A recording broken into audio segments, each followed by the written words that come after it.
Hello friends, ಎಲ್ಲರಿಗೂ ನಮಸ್ಕಾರ. ರೇಖಾ ಅಡುಗೆ ಚಾನಲ್ಗೆ ಸ್ವಾಗತ. ಬನ್ನಿ, ಇವತ್ತು ನಾನು ಮಾಡ್ತಾ ಇರೋಂಥ ರೆಸಿಪಿ ಬಂದ್ಬಿಟ್ಟು ಒಂದು ಈವ್ನಿಂಗ್ ಸ್ನ್ಯಾಕ್ಸ್ ಆಗಿ ಕಡಿಮೆ ಇಂಗ್ರೀಡಿಯೆಂಟ್ಸಲ್ಲಿ ಈರುಳ್ಳಿ ಕಟ್ಲೆಟ್ ಮಾಡೋದು ತೋರಿಸ್ಕೊಡ್ತೀನಿ. ತುಂಬಾ ಚೆನ್ನಾಗಿರುತ್ತೆ, ಟೇಸ್ಟಿಯಾಗಿ. ಅದರಲ್ಲೂ ಇವಾಗಿರೋವಂಥ ಚಳಿಗೆ, ಮಳೆ ಬೀಳುವಂಥ ಸೀಸನ್ಗೆ ಈ ಥರ ಸ್ನ್ಯಾಕ್ಸ್ ಮಾಡಿ ನೋಡಿ, ತುಂಬಾ ರುಚಿಯಾಗಿರುತ್ತೆ. ಇದಕ್ಕೆ ಬೇಕಾಗುವ ಇಂಗ್ರೀಡಿಯೆಂಟ್ಸು ಇಲ್ಲಿ 4 ಈರುಳ್ಳಿನ ಸ್ಲೈಸ್ ಮಾಡಿ ಇಟ್ಕೊಂಡಿದ್ದೀನಿ. ಇಲ್ಲಿ ಈ ಥರ ಕಪ್ಪಲ್ಲಿ 1 ಕಪ್ ಆಗೋಷ್ಟು ಅಕ್ಕಿ ಹಿಟ್ಟು ತೊಗೊಂಡಿದ್ದೀನಿ. ಸುಮಾರು ಟೇಬಲ್ ಸ್ಪೂನಲ್ಲಿ ಒಂದು 6 ಟೇಬಲ್ ಸ್ಪೂನ್ ಬೇಕಾಗುತ್ತೆ.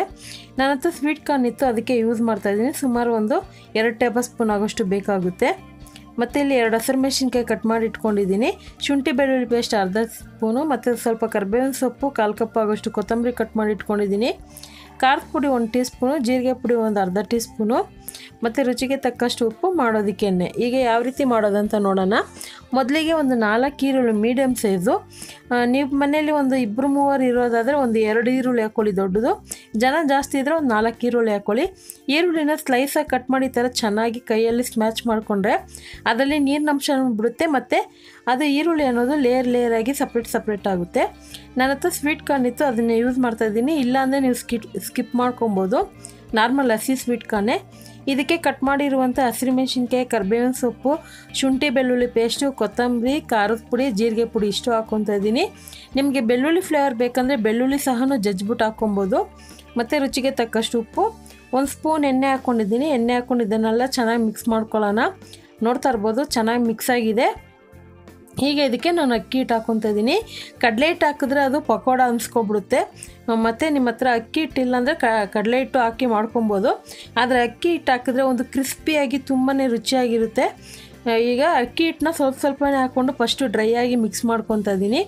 ನಾನು ತೊಗೊಂಡಿರೋದು ಒಂದು 6ರಿಂದ 7 ಟೇಬಲ್ ಸ್ಪೂನ್ ಅಕ್ಕಿ ಹಿಟ್ಟು ಹಿಡಿಯುತ್ತೆ. ಅದು ಚಿಕ್ಕ ಕಪ್ ಆಗಿರೋದ್ರಿಂದ 1 ಕಪ್ ಅಳತೆ ಬರುತ್ತೆ. ಈಗ ಇದನ್ನೆಲ್ಲ ಡ್ರೈ ಮಿಕ್ಸ್ ಆಗಿ ಮಾಡ್ಕೊಂಡಿದ್ದೀನಿ. ಈಗ ಇದಕ್ಕೆ ಒಂದು ಸ್ವಲ್ಪ ನೀರು ಹಾಕ್ಕೊಂಡು ಒಂದು ಸ್ವಲ್ಪ ಸಾಫ್ಟಾಗಿ ಪಕೋಡಾಗೆ ಯಾವ ರೀತಿ ಗಟ್ಟಿಯಾಗಿ ಕಲಿಸ್ಕೊತೀರೋ ಆ ಥರ ಇದನ್ನು ಸ್ವಲ್ಪ ಗಟ್ಟಿಯಾಗಿ ಕಲಿಸ್ಕೊಬೇಕು. ನೀರು ಬಂದ್ಬಿಟ್ಟು ಒಂದು 3ರಿಂದ 4 ಟೇಬಲ್ ಸ್ಪೂನ್ ಅಷ್ಟೇ ನೀರು ಹಿಡಿಯೋದು. ಈಗ ಕಲಿಸಿದ ಮೇಲೆ ಇದನ್ನು ಒಂದು ಮೀಡಿಯಮ್ ಸೈಜ್ಗೆ ಉಂಡೆ ಮಾಡ್ಕೊತಾ ಇದ್ದೀನಿ. ನೋಡ್ತಾ ಇರ್ಬೋದು. ಅದರಲ್ಲೂ ಮನೇಲಿರೋಂಥ ಇಂಗ್ರೀಡಿಯೆಂಟ್ಸಲ್ಲಿ ಈ ಥರ ಮಾಡಿದಾಗ ತುಂಬಾ ಇಷ್ಟಪಟ್ಟು ತಿಂತಾರೆ. ಏನಾದರೂ ಒಂದು ಸ್ನ್ಯಾಕ್ಸು ಒಂದು 10 ನಿಮಿಷದಲ್ಲಿ ಆಗಬೇಕಂದ್ರೆ ಖಂಡಿತ ಈ ರೆಸಿಪಿನ ಟ್ರೈ ಮಾಡಿ. ಈಗ ಇದನ್ನು ಕಟ್ಲೆಟ್ ಶೇಪ್ಗೆ ನಾನು ಪ್ರೆಸ್ ಮಾಡ್ಕೊಂಡಿದ್ದೀನಿ ಕೈಯಲ್ಲಿ.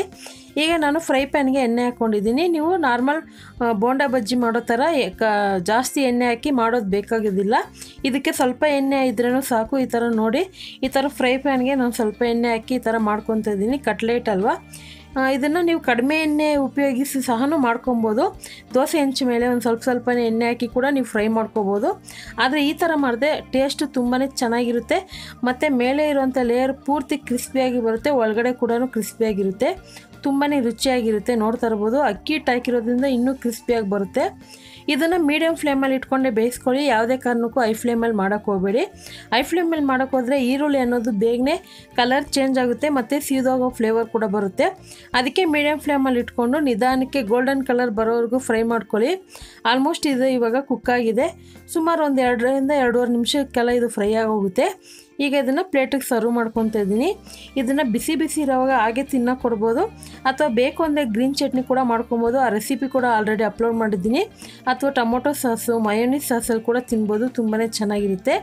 ಈಗ ಇದನ್ನು ಓಪನ್ ಮಾಡಿ ತೋರಿಸ್ತೀನಿ, ನೋಡ್ತಾ ಇರ್ಬೋದು.